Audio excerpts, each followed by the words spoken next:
Hi, everyone, and welcome to Skeptarchy. I have no idea what I'm doing today. I am Cory Johnston, one of your co-hosts, and I am joined by Kevin and Dell. Wow, that went smooth on everyone's part except mine. You sounded like weirdly unconfident.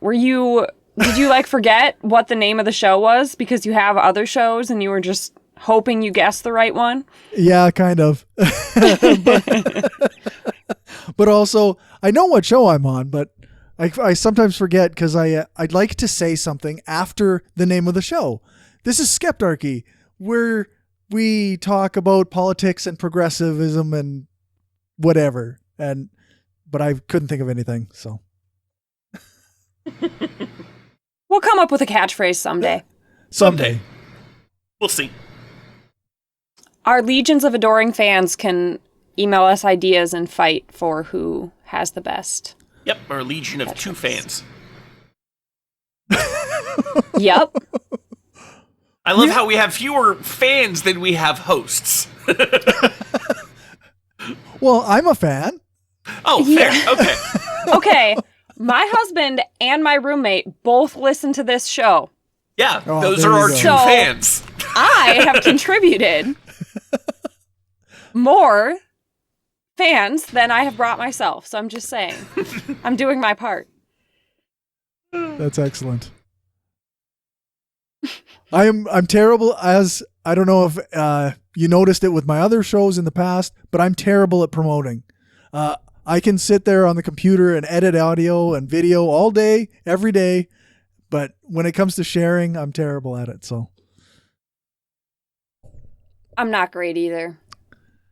But at least I bring a topic every week. So yes, I've got which that is going also for more me. than which is also more than I do. You do the editing, Cory. We Yeah, couldn't that live counts. without you. That counts.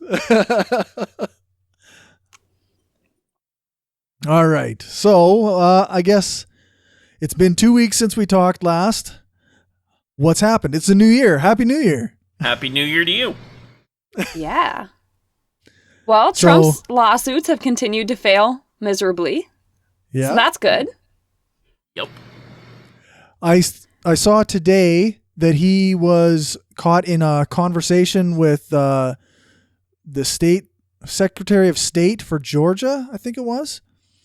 And multiple other people. Mostly the Secretary of State of Georgia's lawyer. Not his personal lawyer, but the lawyer for his office did the talking. I really Okay. liked that guy. Trump kept rambling and he just kept saying, no, that's not true. Nope. Yeah. No. Just no beating around the bush. He just kept saying no.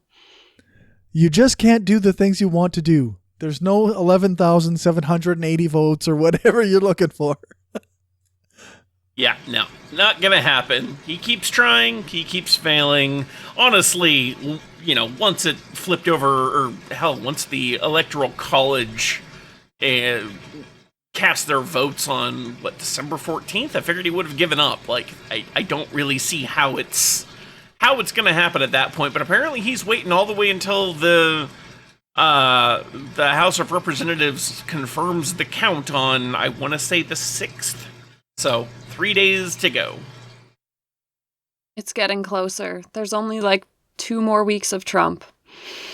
It's going to be nice. Well, if we're counting toward inauguration, 2.5, yeah. I was rounding. It's fine. It's not very long, though, so that's good. Nope, just a little more time to go. I'm sure he can do a shit ton of damage in that time, but Yeah, it should I also can't all believe, be reversible. Oh, hopefully. I can't believe that that whole conversation, it was an hour-long conversation, and it's mostly just Trump rambling, and he, that was a few days ago.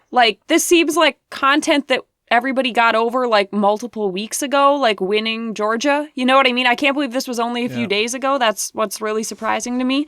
But apparently he's just can't can't let it go. And he just keeps talking about his rallies. His rallies were so big. They were so big, he can't have lost. That's his whole evidence. Yeah.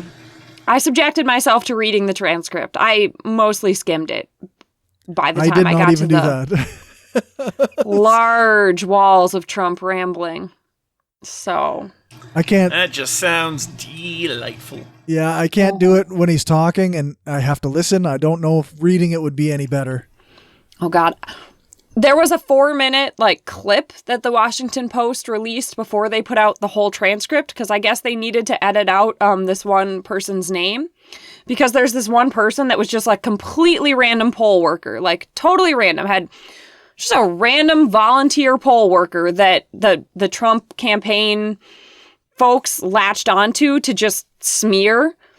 And so he just talks about her, for half the call. He just talks about how she's horrible and she's been arrested by the FBI. And, none of this is true.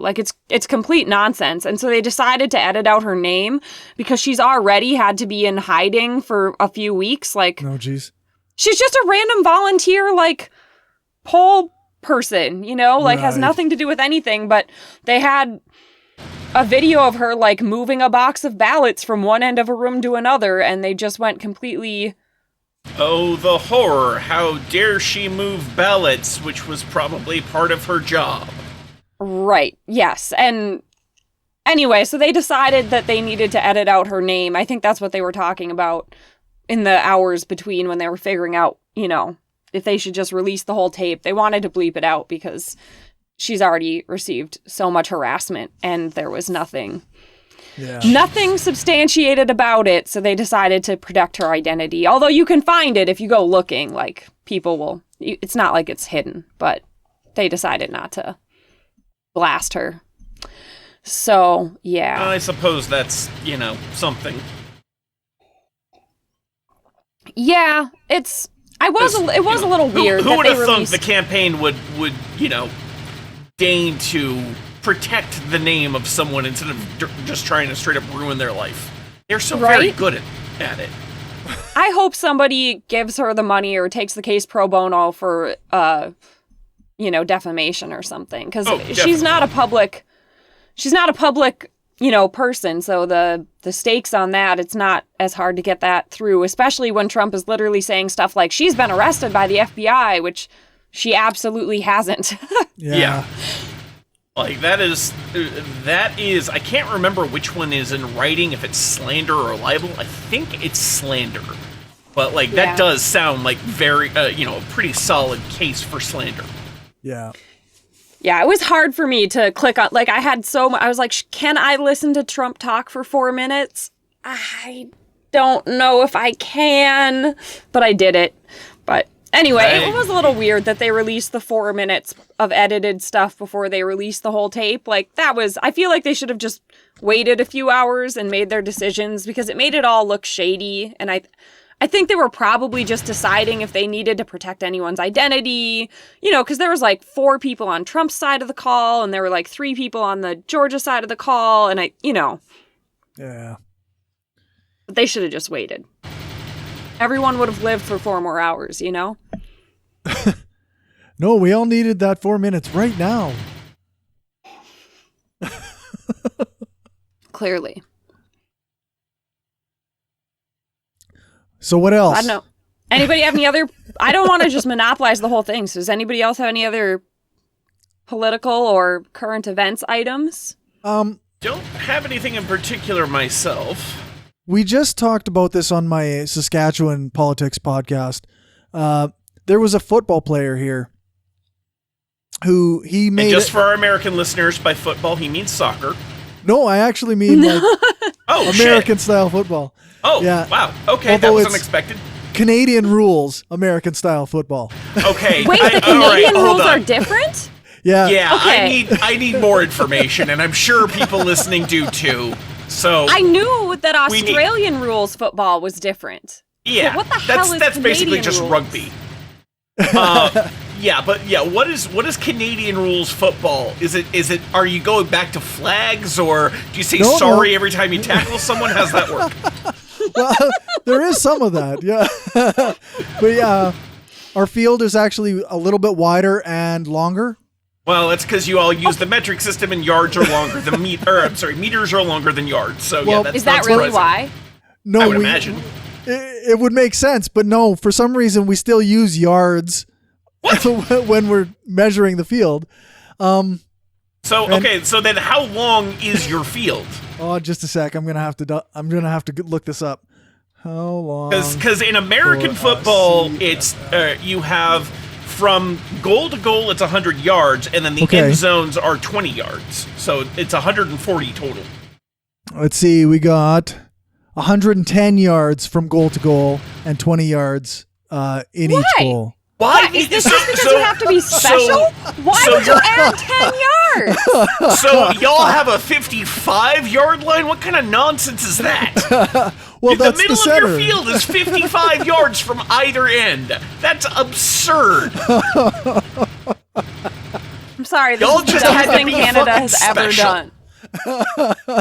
I'm sorry. Canadians usually do things better than Americans, Yeah. but I gotta tell you, y'all fucked up on that one. Y'all fucked This is up the hard. first time I am more disappointed in Canada than the United States. Yes, well, that's fair. I'm. Like, at least if you'd bumped it to like 120 yards, I could respect it. But 110 is just such a wacky number. It's Yeah, a terrible number. The goal lines are 110 yards apart, and our field is 65 yards wide. So I think the normal American is 100 by 50. I think so. Yeah, I don't mind. Well, okay, 65 is again a weird number. It's weird. If you'd rounded it down to 60, that'd be fine. But 110 by 65. What the fuck is wrong with you people? That's got to be some sort of like interesting ratio that I can't do in my head right now. Yeah, I'm not sure who came up with it, but that's, how many downs are there in American? Is it 4 downs? 4. Yeah, so it's 4 technically, or like 3 plus a in field real goal. play, it's 3 plus either a kick. handoff or a field goal. But yeah, Yeah. or So kickoff. we have 3. So we have 2 plus a kickoff. Yeah, that must lead to a lot more changing of the ball. It does. Yeah. Yeah. That combined with the wider field and slightly longer field does change the dynamic of the game a little bit. Yeah, I can see that. I still think I don't mind elongating the field. Just make it a reasonable number. A normal human number. Yeah. But yeah, it makes sense that it changes the dynamics of the game, especially the reducing the number of downs, because that's going to lead to a lot more trade-offs of the ball, and that will probably mean, a lot more action in general. So yeah. I mean, and there are other differences within the rules and just the way that it's played, but I'm not a rules lawyer on this. I don't know all the ins and outs, but this football player, he's actually probably from the U.S. His name is Shaq Evans, and he was playing in Saskatchewan, and when he saw during the Black Lives Matter protests, there was some Saskatchewan people who were responding to the protests, articles about the protests, and boycotts of racist businesses. They were reacting with racist comments. And Shaq Evans made a tweet basically saying, I thought that I would love to fulfill my career here in Saskatchewan, but I just couldn't do it. I'm not sure if I want to anymore after all this racist stuff that I'm seeing. And recently, he's had to apologize for that tweet. Because... Wait, I don't... He had to apologize for making a tweet that denounced racism? Well, yes, because not all Saskatchewan people are racist. Oh, He didn't say they were. No, he did not. My God. This is, of course, Saskatchewan is we've said it before, it's a very conservative place.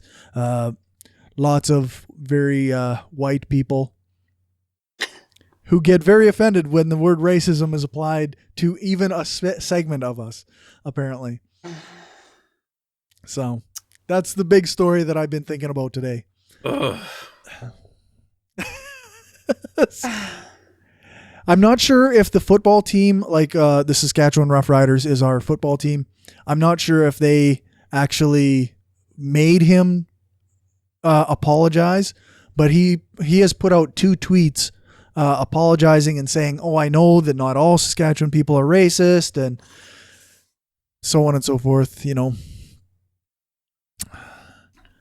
Yeah, but Yeah. who thought that he did think that? No one could have possibly read that tweet and thought he thinks all people from some what do you call yourselves? What are you? Saskatchewanians? I don't know. Saskatchewanians? I feel like Saskatchewanites just sounds better. I was going with like Saskatchewanese, but like I feel like that's appropriative or something. I don't know. Yeah, I don't know if that's right. I think we just call ourselves people from Saskatchewan. So, okay, interesting tangential factoid here. It is, and so I live in Massachusetts, and it is in Massachusetts state law that the collective demonym for all people who live in Massachusetts is Bay Staters. What? Yeah. Why? So Massachusetts' nickname is the Bay State. Okay. But what? Okay. Well, I Yeah. mean, it's not like there's a good one to compete, I guess, like Massachusettsians. I mean, given Massachusetts? Massachusetts actually comes from the name of one of the native bands that lived here pre-colonization, the name of the state is already fucked up. But yeah, Massachusettsians does not sound very good. Bay Staters, like that actually sounds decent. But I would not be surprised, now that I know that, if Saskatchewan had something similar that like is super obscure. Well, apparently it's Saskatchewanians or Saskatchewaners. Saskatchewaners actually works. Like, that makes sense.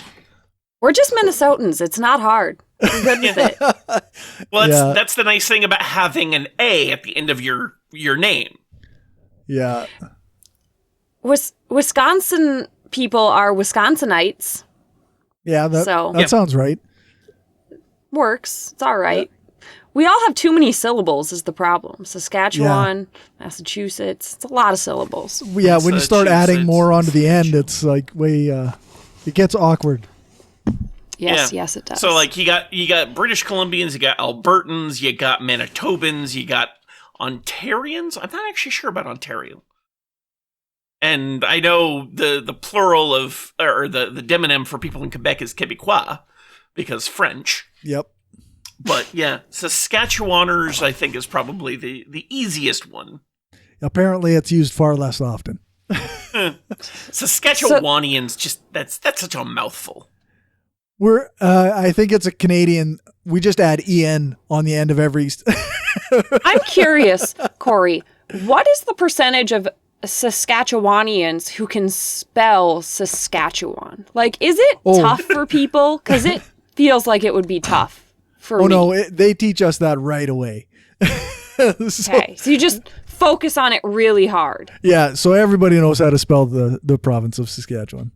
Is there like a song or anything? Because we got a song for Mississippi, you know. Well, I don't know. I've never heard a song. Oh, well, I feel like you would have heard it. I feel like you should find a song. That would help. Yeah, that would help. That would be better. Well, it's not like a song, it's like a rhyme, but you know, because There we might have be a to all be rhyme, able to spell but Mississippi. It's not that hard. You can sound it out, I guess. apparently, Saskachwan.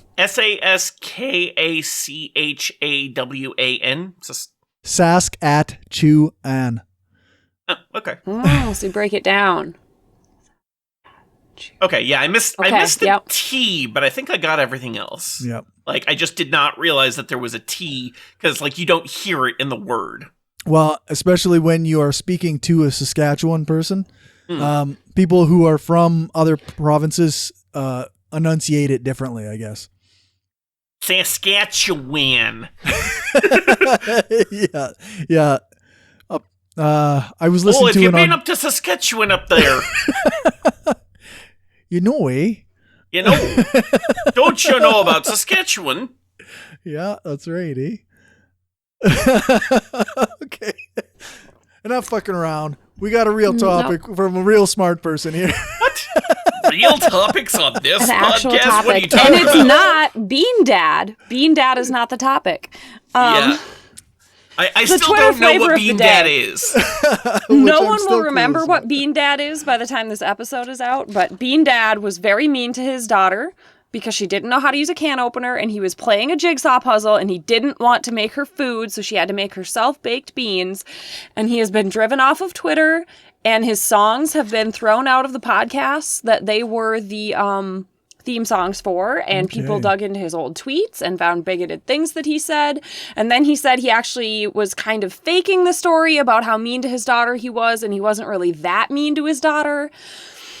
I haven't read it all, but it's trending on Twitter with 102,000 tweets as of 15 minutes ago. So, As a Okay, person, so, sorry, point of just context here. How old is his daughter? right. I got the impression like 9 to 10, but I might have just made that up in my head. Ooh, because like I can forgive a little bit of shitty behavior if she's like high teens, even 9 years old, yeah. yeah, 15 and above. Like, okay, yeah, there's a decent like there's a decent expectation that you know how to use a can opener, but he at said 9, straight that's up just in the tweet that he realized that he had never taught her how to use a can opener and that was his fault. Okay. But he told her that she should just get into the mindset of a can opener inventor to figure out how they work. okay, but Okay. And I would just like to put on the record that, like, when I'm hungry... the can opener inventor had to have intimate knowledge of how a can was constructed, which you can't easily gather just by looking at the outside of a can. Correct. And when I'm hungry, like, I can barely remember how to cook foods like a grown-up because when I'm hungry, it's beyond hangry. Like, I revert to, like, 3-year-old stage. Like, the food must be nearby. If someone told me that I had to figure out how to use a complicated mechanical device I'd never used before while I was hungry, my brain would implode before I got food. So, it would have been it would not have had good results on me as a child. Or as an adult, really. I think of it from the perspective of a dad who has complained about his children online. Even the little bit that I know seems like maybe a little bit extreme. Like maybe he should have actually taught her how to use the can opener first. But he was doing a jigsaw puzzle, Cory. Well, surely, Jigsaw puzzle. I have been quite hungover and not wanted to feed my children because I didn't want to get off the couch. But I did it because that's what you do as an adult and a parent.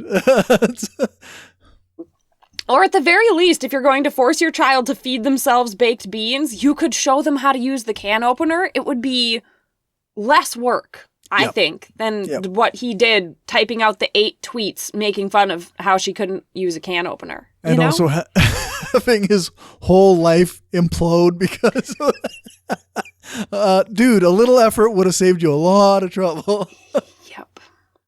Yep.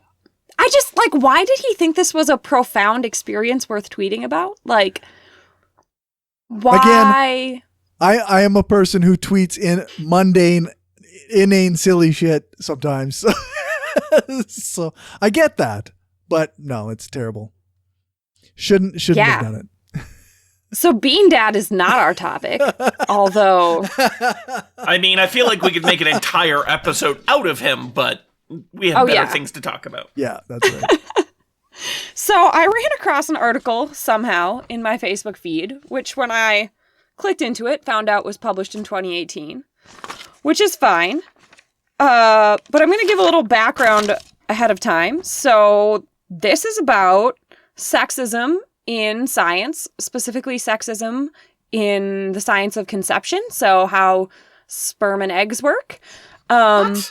Sexism in science? I know. Absurd. As we all know, science is the absolute bastion of pure rationality. There is no there is no bigotry or isms in science that don't belong there by nature.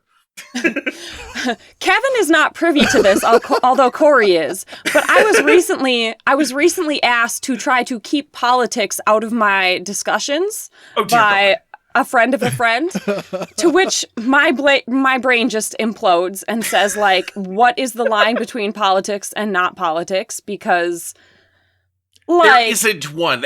Everything is political in some way or another. Like, if it deals with human interaction and any sort of power dynamic, it is politics. And I've been upset about it for like a full 36 hours at this point. Including it disrupting my ability to sleep last night, because that's just what I do when I get criticism. But, I understand, like, if you don't want to talk about, like, the filibuster that Bernie Sanders recently pulled in order to do XYZ on the Senate floor, like, I get that, like, you may find that boring. But, like, if we're talking about a superhero TV show and the fact that people are mad that they cast a black actor or something, like, is that too political? Like, I don't know what you mean by political. Like, I don't know. It's just a mess. But anyway. Yeah, like, talking about the fact that Supergirl cast a trans woman to play a trans woman. Like, is that political? I don't know. Right. I truly have no idea if this person would consider that political or not political. We started talking about The Wheel of Time, which is a book series that was, like, my fandom when I was growing up. And they have cast a bunch of people of color in it, which some people have gone off the deep end about. And that's one of the things we talked about. Was that one of the things that was too political that upset him? I didn't know that they'd done that. No, that's fantastic, actually. Oh, yeah. They've cast, like, most of the cast as people of color. Nice. The problem is it's very clear that the hero has to be very pale-skinned and red-haired. And so there may be a problem with, like, the white guy is saving everyone, but we'll see how it turns out. I mean, I'm mostly excited that they cast people of color. It should be good. I have high hopes for it, hopefully. I don't know. I have kind of low expectations, but high hopes, because that's just what happens when you put epic fantasy series on the television screen. My best friend and I have actually already pre-decided that we're going to start a podcast the day that we start watching that show. Because really?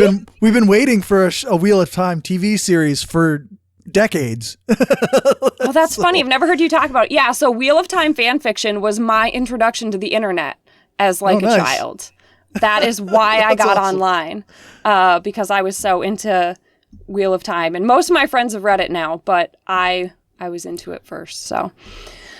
Yeah. Anyway, That's sorry. awesome. So my actual topic that I brought, I just want to demonstrate the way in which it helps to demonstrate the way in which science and the political state of the times can never really be separated from each other. If you think about the ways that people tried to figure out how conception worked, over time, like, A, we were terrible at it, which is just kind of funny to read about now. But B, like, it was heavily influenced by, dominant political ideas and theories of the time. So, like, going back to the Greeks, they had all these ideas of, like, the humors, and they thought that women's bodies were inferior because they were cold, wet sponges. They were cold, wet sponges that absorbed too much water and then menstruated it out. Whereas men were very hot and had a lot of heat, and they were able to produce semen because they had so much extra heat. The Greek myths generally held that women were not even necessary for a baby to be made. Like, as long as you had the semen, you were good to go, because, like, Athena emerged from her father's head, and I believe Aphrodite was born just from, like, sea foam. Women were literally just like a clay pot where a baby grew, so it wasn't really important. And Aristotle was very revolutionary by saying that both women and men were necessary to create a child, but, clearly men were better with all the heat that they had, the excess heat. Clearly, yeah. Still with the heat. Don't know how to make that sound more plausible. Exactly. And no one was measuring anyone's temperatures. I don't think there's actually any evidence that men are hotter, but Well, I mean, anecdotally, everybody that I've dated has felt cold. They've had very cold feet. Yeah, cold. Cold. Women are cold. Men are hot. Clearly, and that's figured out. Yeah, that's how we know. So, Just the pinnacle of science right there. Love it. Yep. right. I mean, I feel a little bad for them, right? Because, like, obviously they didn't have access to microscopes and stuff, but at the same time, it's like you thought women were sponges? What? Yeah, that's I mean, to be weird. entirely fair, they also thought that all matter was made up of some combination of earth, wind, fire, and water. So let's Yeah, not at be least that too sounds harsh on cool, them. though. They had some pretty weird ideas. That sounds cool, though. Sponge people is just gross. Like, Hey, That's SpongeBob weird. SquarePants would take serious offense to that statement. they literally said men were only spongy in the necessary places, while women were excessively spongy. That was straight out of an encyclopedia article. I mean, okay? I love that they think being spongy in the balls is necessary, given, see, one thing I've always loved is the fact that guys tend to use testes as a sign of strength and female genitalia, vulvas, and vaginas as a sign of weakness, when the reality is exactly the opposite. Yeah, testes are actually very fragile and Yeah.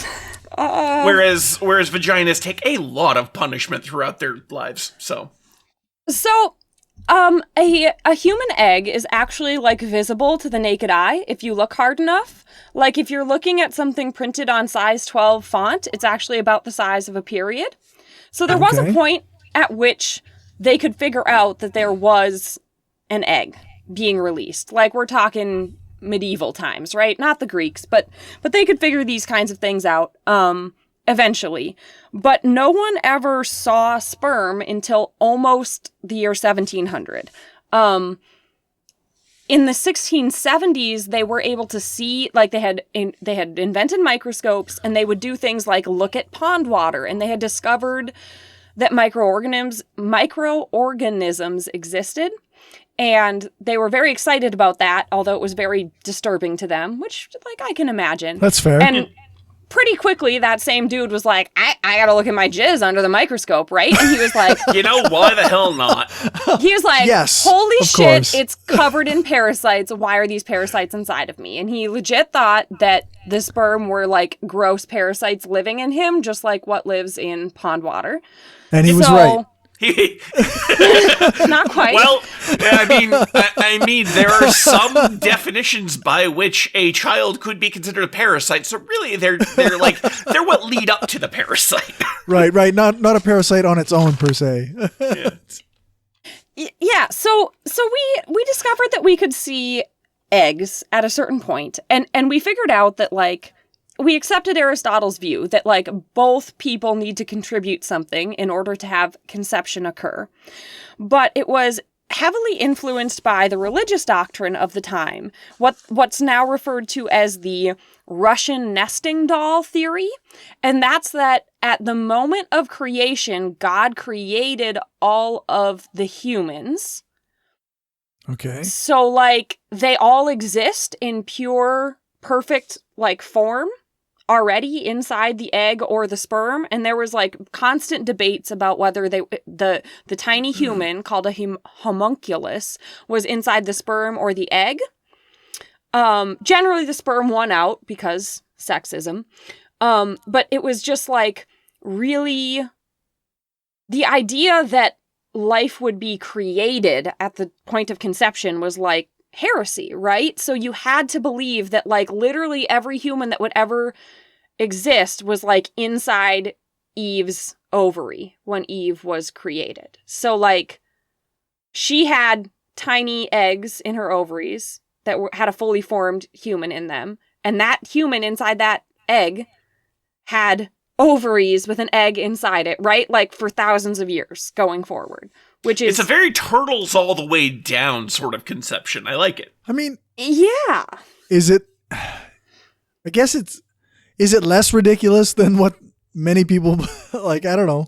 No, it's not the most ridiculous, but it was heavily informed by the idea that, like, God had to have created all life. Right. And yeah. you can't. Once you start there, though, well, that's whatever. All bets are Conception off. can't be the creation of life, right? Like that was really scary to them and really terrifying. And just the things that they thought about human biology are just great. There was drawings that Leonardo da Vinci did, so I believe that would be in the 1400s, in which the balls are connected to the brain because it had been a saying since Greek times that semen is a drop of brain. So that seemed really important. I mean, you know, in sudden conceptions, he's not exactly wrong. There had to be a tube connecting the uterus to the nipples. It seemed Okay, really that was important. Okay. Because I feel like these myths persist in just various ways for a long time. I mean, that one is technically not even wrong because, you know, the blood vessels are tubes and they run all over the body, so they do connect them, just not in the way I'm guessing he thought. Well, Yeah. they didn't seem to understand that ovaries existed, which I find bizarre because, like, because of artificial insemination in cows, the way you train people do it is you get from the butcher shop a couple cow reproductive tracts, and you lay them out on the table and you show people what the hell they're doing. Because once you actually have your arm in a cow, like, without kind of having that image in your mind, you're pretty fucking lost, right? So, like, to me, the reproductive tract, like, if you were doing any dissections, it seems pretty obvious that, you know, things are connected to each other there. So I don't quite know why they ignored the existence of ovaries. Doesn't quite make sense to me. But they thought that this connection existed between the nipples and the uterus because breast milk and menstrual fluid must be the same, like, thing. Like, they must be coming from the same place, just like a different thing, which kind of makes sense because people do tend to stop menstruating when they're breastfeeding, but it's just mostly about energy usage and, like, about the fact that it takes a while to get everything back in position and ready to go. So, like, I don't know if that's what was informing their belief that they were the same fluid in a different way. It's all very strange to us now. Very strange, yeah. But, so they knew that men had to have semen in order to get conception. We're at, like, the year 1800 or 1700 right now, right? But they think that the little squirmy things in semen are scary parasites. Until in the 1760s, a man does an experiment. This is great. This is great. He does an experiment in which he puts frogs in tight pants. Because like the one way does. that frog conception works, like many fish, is like the eggs are just sitting and then they just, like, ejaculate into the water, and that's how the fertilization happens, right? Yeah. So he put these frogs in these tight pants, and that's how he proved that you can't get conception unless the actual sperm can get through the fabric of whatever various types, because there was various types of tight pants, I believe, involved. And it was the taffeta pants that prevented the conception. So, as is necessary for all fun science, animals in clothing. Yes. How all important discoveries are made. Yep. That's how they found the Higgs boson, right? Yeah, I'm sure they definitely had animals in pants. They just put the tightest, smallest pants into the Large Hadron Collider that they could. And that's how they found the Higgs boson. Sounds right. And in 1876, they finally figured out, like, they actually could see a fusion of egg and sperm. So, like, it took us for fucking ever to figure out how this stuff works. But then, once we realized that, like, the sperm are important, the sperm are swimming around, the immediate conception was the sperm are swimming to get to the egg. And once we figured out that only one sperm meets the egg, but there are like 200 million sperm per ejaculate or something like that, depending. It was like, oh, well, it's competition, right? I mean, they're obviously just competing to see who's the best. And this myth has persisted, like, to this very day. I mean, that's basically what I was taught about how this works. And over the 1900s, there's been experiment after experiment to just figure out different parts of the process, right? You know, I read about an experiment that they did in 1980 in which they got a bunch of women who were about to get hysterectomies. And they said, can we artificially inseminate you 24 hours before we do the hysterectomy, just so we can see, like, what the hell happens in that 24 hours? And they got 25 women to agree to this. And so they could see, like, all these interesting things that you never get taught in school about, like, they, like, find little pockets and they live for days and days, apparently. But every time they do experiments to figure out more and more about how this works, it turns out that sperm actually do almost nothing except die. They actually just kind of show up and die. And the whole thing, the article I was reading said it's a lot more like a really terrible obstacle course than it is like anyone swimming in a race. So it's really particularly interesting. In some species in which it's very common for multiple males to mate with one female, it is actually very common for the sperm to be, like, literally competing with each other, right? And this article went through a bunch of examples, and it's all getting a little gross anyway. So, you know, there was a lot of interesting examples, but that's just not actually, we can see those examples, and we can see that human reproduction doesn't work like that at all. And one of the reasons we can see that is because we produce about 200 million sperm, and about 100 million of them are, like, deformed and useless, which would not be happening if competition was very important for them. Yeah. What's actually happening is the vast majority of them are just destroyed in the vagina. A significant portion of them get caught in the cervix and don't get anywhere. And there's actually a huge downside to too many sperm making it to the egg, which is why the reproductive tract is always trying to stop them. Because if multiple sperm inseminate the same egg, it's basically not going to be a viable pregnancy no matter what. You have way too many chromosomes. So the sperm aren't even really swimming. They're actually being just, like, pushed along by muscle contractions and fluid flows in the uterus.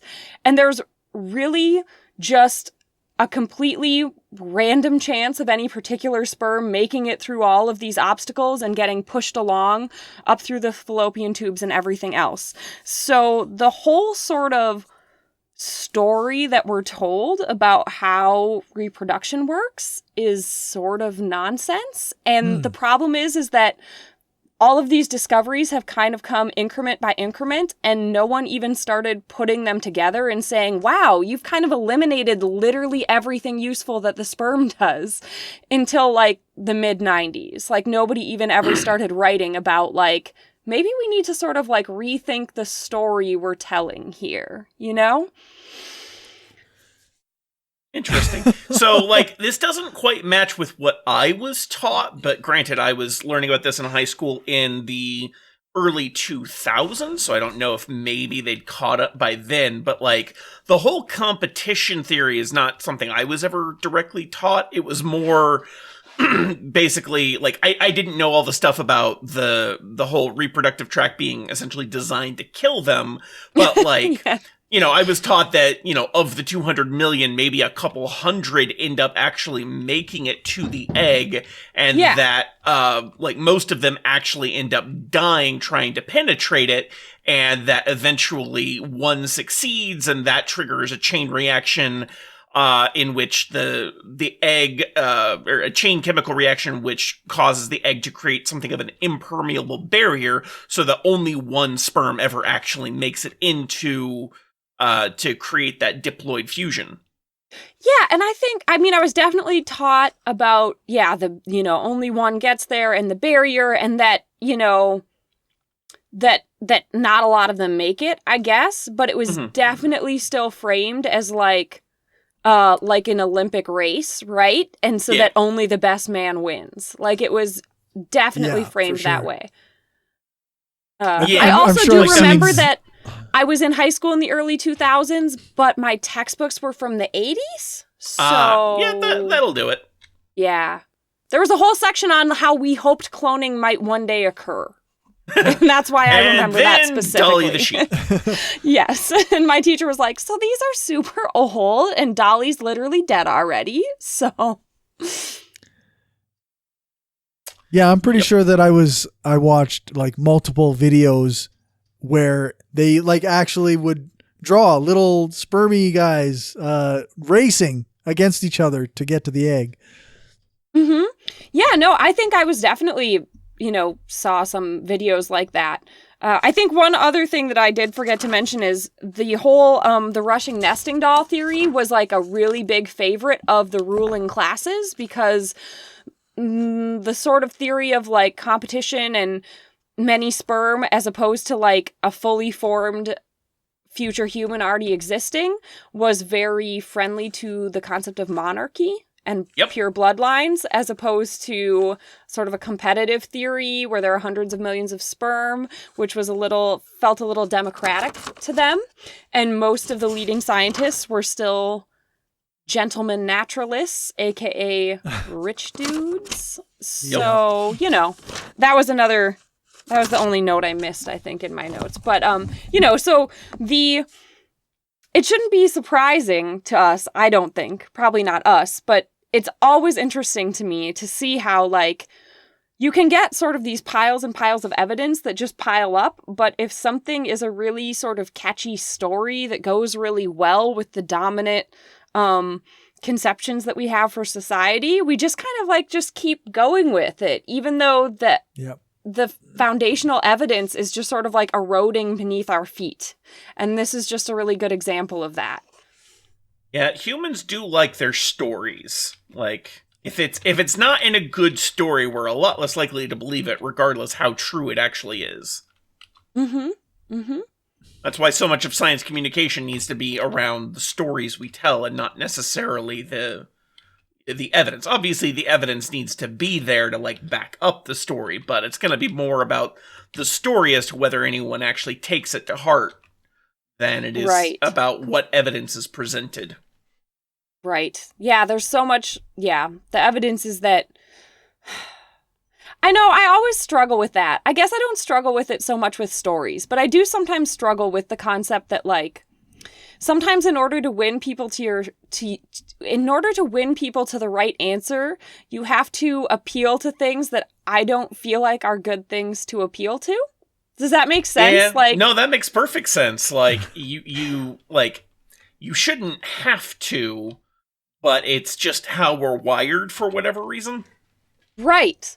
But, like, I don't feel that so much with stories. I feel that more with, like, things like, in order to get conservatives to care about the environment, you should appeal to their sense of purity. And I'm like, no, I don't want to do that, though. I think that's a bad thing. Yeah. But it does. Unfortunately, that leads to some unfortunate, actions in the wrong direction. Yeah, we have to appeal to the underlying values, right? Like, in order to convince people of things. But somehow, what if we think the underlying values are wrong? Exactly. Like, yeah, I get that you have this disgust over, say, gay people being gay. But I disagree with that core value that you hold. So I don't see how I'm going to... Yeah, and especially when you get to, like, eco-fascism and they say, well, we need to kill off the minorities to preserve the environment, because that makes sense somehow. Yeah. Exactly. So, and that's the thing. I don't have the same, like, I think I can get to the point of, like, okay, you need to be able to tell a compelling story that just gets to a truthful point. Like, I don't have such a negative reaction to that idea. There are some situations in which I literally, I'm like, I don't want to appeal to purity. I don't want to appeal to loyalty. I don't want to appeal to hierarchy. I think those are bad concepts, and I don't want to encourage anyone to be further entrenched in them, right? Like, I don't think they should be using those concepts to begin with, but I think I can get on board, with the idea that human brains are just built a certain way, and, like, listing a set of facts is not the way to make the most impact on people and to help people remember things, right? Like, it seems like just a fact of life, that we're just going to have to learn to deal with. Yeah, it's interesting because you can talk to a conservative, say, about the idea that rich people shouldn't be hoarding as much wealth as they have. And they'll agree with you on 99% of that. Like, and then you go one step further and say, well, so then we shouldn't have these corporations that exist the way they do. And they'll go, wow, but I don't want the government doing that, or I don't like, so it, even though you might match on the underlying value, it's still without, like you say, some sort of story or narrative that you can convince them with. They still will balk at like the necessary steps to change the situation. I think it makes a difference to get them that far in the conversation, though, because the sources that they're listening to and the conversations that they're having are focusing on not the part of the narrative that you were when you just gave that example, right? Right. Although those sources will give maybe an aside to like that kind of thing if they really have to, or like the people you're talking to will think, well, obviously I believe that. Like, just being able to have that conversation in which you just shift the focus, I think really could make a difference in bringing people around sometimes. You know what I'm saying? Mm-hmm. At least, I hope. I can't say that I have, like, a ton of evidence for that, other than, like, you know, I've said before, I've changed my mind on a lot of that stuff, right? Yeah. By just sticking to the underlying principle and then following it through, right? And it's just that the sources that I think so often if you listen to particularly like super conservative media sources, they're saying, we agree with you on XYZ value, so obviously blah blah blah, and they say their talking point, but they don't ever like take it there step by step, and it doesn't really follow from the place they started. So yeah, I don't know. A lot of the folks that I follow and look up to have in the wake of this election seem to go a little like, hey, if so many people voted for Trump after 4 years, there must be no point in ever talking to anyone who disagrees with me. And I'm just like, oh, I don't like it. I don't like that at all, because like, if we don't keep like, I don't know if it can make a big impact, but I know we're not going to make any impact if we don't talk to people. Yeah. I don't know. And I'm not saying that anyone has like a responsibility to talk to them. Like, everybody should take care of themselves first. But I don't think that we should be like telling people to give up, or like telling people that talking to them is just like not helping. I don't know. I mean, yeah, no, I got you. There were still millions of people who voted for Trump in 2016 who didn't in 2020. Like, can we say what changed their mind? No, maybe it was just Trump's idiocy, but like, I would think that they're able to see Trump's idiocy, at least in some part, because they're not living in a complete conservative bubble. I'm okay being the sand in somebody's bubble. Like, when I have the energy to be the sand to burst their bubble. I'm good with definitely. that. Yeah.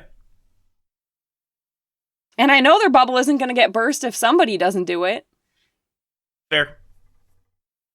Yeah, it's very much about just kind of staying active and, keeping up with people and, constantly working with them. Well, anyway, I was just saying that in the wake of the election, a lot of people that I look up to were sort of flabbergasted by how many people still voted for Trump. I was not, living in a rural conservative area. I was like, I saw the data and I was pretty sure he was going to lose, but I also wasn't surprised that that a lot of people voted for him. And their reaction to that seemed to be that we should stop talking to people that disagree with us. And I don't know about not that. happy about that. I don't think that's actually an option, is it? We could hope. But no, I don't think that's actually an option, no. I mean, one person even went so far as to say, I saw people say that they're literally just like built different than us, that they're like unsavable. And it's like, okay, no, we all have human brains. And like, I feel that it's very important to keep in our minds that we all have human brains. And if exposed to the right stimuli, we could bring them to our side, or we could have ended up like them, you know? And I also saw one person say that, you know, if you're, say, a queer person, and this person was not a queer person, but if you're a queer person, you can never heal unless you cut out any Trump voter from your life, because if they voted for Trump, they're your abuser. And I was just like, I don't think you get to tell me who I should or shouldn't cut out of my life. No, I don't think that's exactly how this works. I don't know. It's just really disappointing to me to see people kind of... I understand on a level, like, the frustration, like, but, okay, so obviously my dad couldn't vote for Trump because we're in Canada. Because you're in Canada. He's the kind of person who would have voted for Trump. And regardless, like, he's been a huge help in my life. He's been a person that I can talk to and on a lot of various subjects. And he's still a person that I hold out hope that we will, you know, come to some kind of mutual agreement on things. Mm-hmm. So to cut him out because he's a conservative seems misguided at best. Yeah. And like, I understand that it's a grind, right? Like, it's a total fucking grind. I get it. Well, and I said to Kevin before you got back, Cory, like, I'm not saying that anybody has an obligation to be trying to build bridges, but I'm just saying that it's really disappointing to say people say, stop building bridges. It's useless. Or even if you're trying to build bridges, you're harming. You're doing harm. Like, that's really upsetting to me. And that's what worries me. You know, like, if that's not your style or you're not in a place where you can do that, like, I totally get it. Like, you do not have an obligation. Like, if you're like, my dad's an asshole and I gotta cut him out, like, do it. That's totally fine. But don't tell other people they have to do it. Right. And like, like I said, millions of people voted for Trump in 2016 and then didn't vote for him in 2020. And like, I'm pretty sure nobody gets their conservative bubble burst if everyone who's not a conservative stops speaking to them. Mm-hmm. I don't think that's how it works. Nope. And I am perfectly happy to be the rock in the bottom of somebody's shoe. You know what I mean? Like, that's something I'm totally good with if that brings people around, because I think it brought me around, you know? It's just a grind. It's just a grind, and it's always been a grind. And that's how all politics is. Like, there are not a lot of big sweeping revolutions. Like, and those only happen as a result of a lot of people grinding away in the background, even when they do happen. Yeah. So like, what were people expecting, you know? Yeah. I'm not entirely sure what they were expecting. I'm trying to come up with a good answer, but no, I don't have anything really. I have this same problem with just the online left, in a sense, because there's a lot of talk of revolution and like a talk of like burning it all down and changing the way the society is. And I'm 100% on board with that if that's an option. Right. But I feel like we don't have the numbers to change society to the way that I want it to be. Yeah. So we have to be that stone in somebody's shoe. We have to be that constant nagging voice that says, actually, that's classist as fuck, or that's racist, and we need to address it. You know, we need to look at this. Basically what Bernie Sanders is to the U.S. Senate. Yeah, that's right. Like. Yep. I mean, that's right. Yeah, I mean, and that's how I feel too, is like, when I have conversation, I feel like, you know, if you hear me in conversation with one person, you might think that I'm not as far left as I actually am, because I'm always kind of like meeting people where they are to try to just like nudge, you know? Yeah. without like I try not to lie, but I will very specifically sort of select what I agree with them on, right? Or like what topic I bring up. And like I'm always like I just feel like those conversations are the only way that I'm confident that anything can get done. Like I know it's not a lot. Yeah. But I don't really feel like I have any other method at my disposal, you know? Mm-hmm. Yep. I don't know, Kevin, you're from a more liberal area, I feel like. Were you surprised at like how well Trump did? Because I feel like Cory and I, like, we're from rural areas, so we're like, of fucking course a bunch of people supported that's Trump. Right. This was coming. So, we knew this. in my area, you know, it's definitely not common, but like Massachusetts is the, you know, bluest state in the country. We are the only country in the entire United States where every single county voted for Trump. Like, I don't think you can say that of any other state. Like, look at even Vermont. Like, that is considered the hippy-dippiest state of them all. But even there, I think one county or one congressional district or something, well, no, they only have one CD, but like one county, you know, still voted for Trump. So, you know, bluest state in the country, but there's still somewhere between 30 to 40% of people in this state voted for Trump. Like, it was a clear minority, and like, you know, we are the landslidiest of landslide states, but still, there is a significant minority of people who supported him. So, you know, and I see this from, you know, I see all sorts of signs that, you know, either explicitly or implicitly suggest Trump support. You know, I have a couple of houses in my own neighborhood that have, you know, big old "We support the police" signs. And like, okay, maybe, you know, that's that a Trump could supporter. Well, not necessarily, because, you know, you heard what Biden said about supporting the police and increasing their funding and all that. I definitely know some boomers who like probably like, well, my mom wouldn't put up a sign, but I got her to vote for Biden, but she would definitely say she supports on the police. road, you know, I still see like, you know, thin blue line flags, and occasionally I'll see a pickup truck with a giant Trump 2020 flag and all sorts of shit like that. Like, it's still around. So I'm not particularly surprised. Let's put it this way. I'm more surprised by the 2020 Trump vote than I am by the 2016, because at least in 2016, people went in based purely on rhetoric. And in 2020, they had action to look at. And the fact that he actually did get more votes in the latter somewhat surprised me, because, you know, you've had 4 years to see how much he has screwed things up. Granted, he's been very good at keeping the rhetoric up and of convincing people that, you know, it's not his fault, it's everybody else's fault. And like, that just shows me that it's the bubble, right? The fact that just shows me that it's the bubble, not. But the thing is, the bubble has actually grown in the last 4 years, because back in 2015 and 2016, the biggest, you know, media outlet supporting him was Fox News.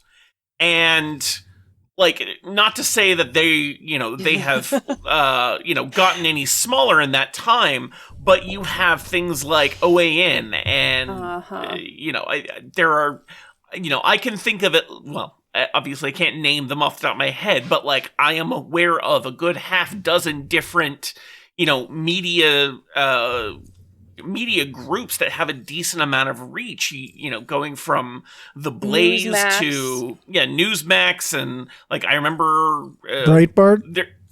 See, Breitbart has actually gone significantly down since Bannon fell out of favor in the Trump admin. But there are definitely others who are still around and getting bigger, and like, there are a lot of these media organizations who have been far more supportive of Trump than those in, you know, Fox News have been. Because at least with Fox News, you know, they're still, you know, they still have to appeal to a wider audience to keep up their ratings. And if they're just all Trump all the time, when Trump support is in a minority, I mean, they still get a benefit of like a lot of the attention of the, you know, opposition being split between CNN, MSNBC, and, the various others. I'm really, ever since Trump got COVID, actually, I've really been hoping and just salivating at the thought of the Republican Party tearing itself into pieces over, do they support Trump or do they not? At the point at which Trump becomes so weak and or unhinged that he is no longer supportable, right? I mean, they're going to have to take sides. And I thought it might happen when he got COVID, depending on how hard it hit him, right?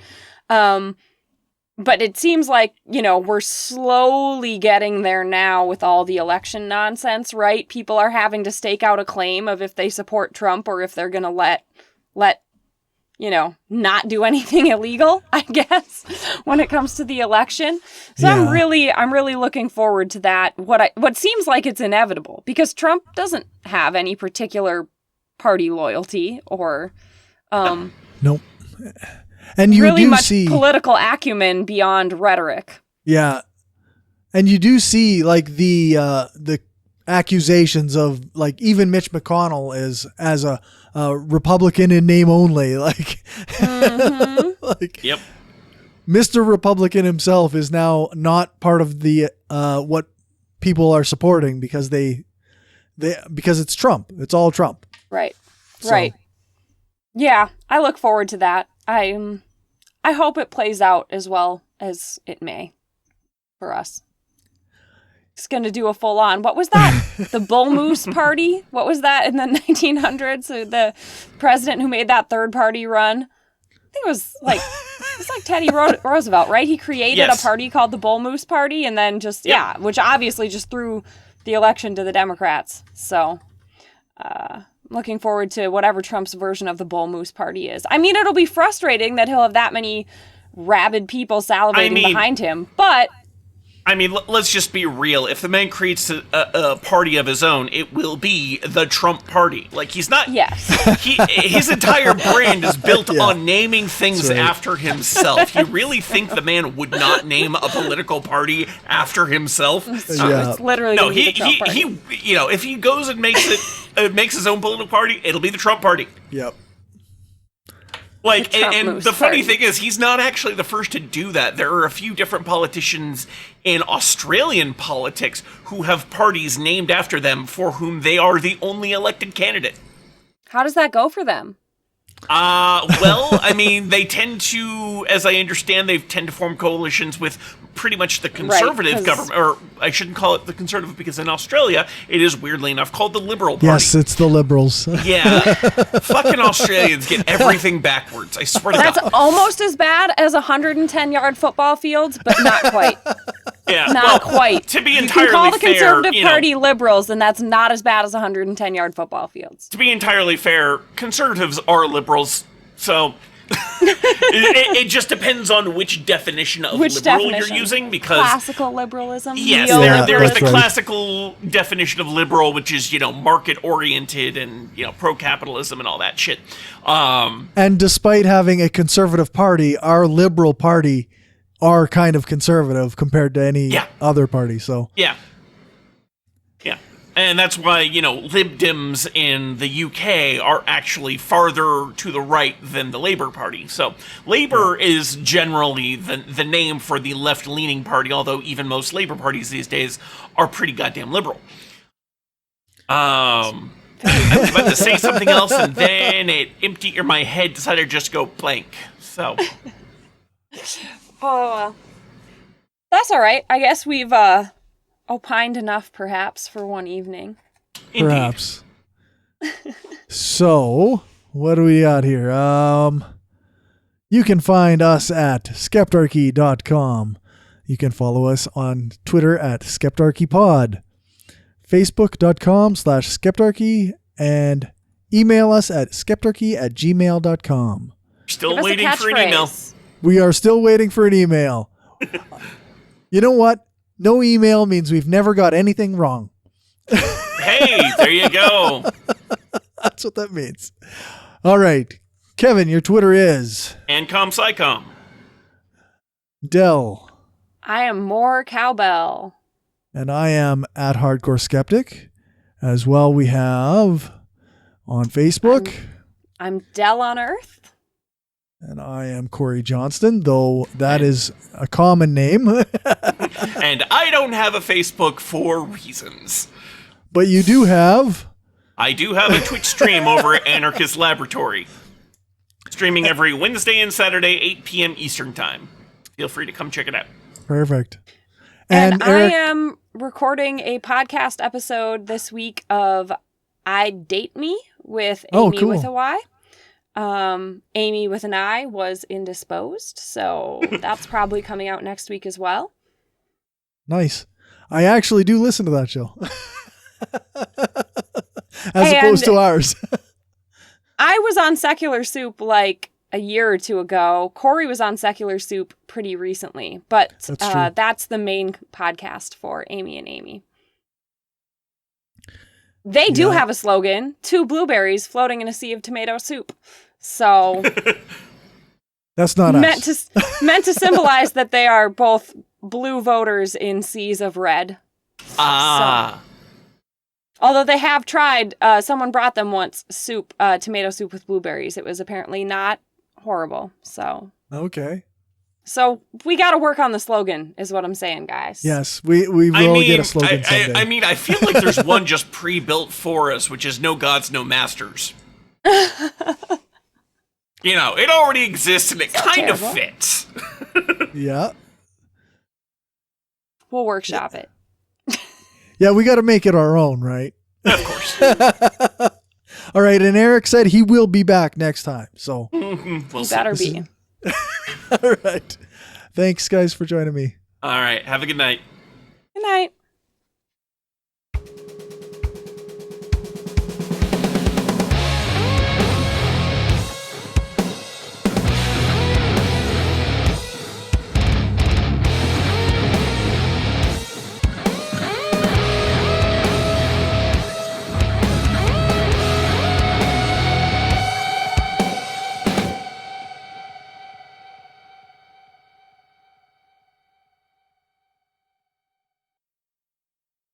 We lost Cory. Uh-oh. I kind of thought he froze. So I tried to keep vamping.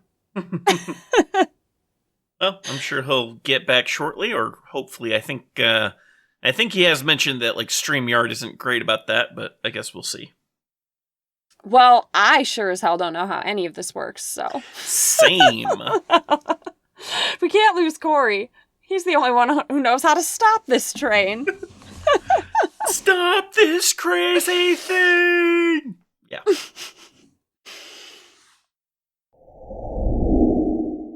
Now he's back. He's back. Amazing. My partner is moving furniture upstairs and bumped the internet box. Oh, no. That'll do it.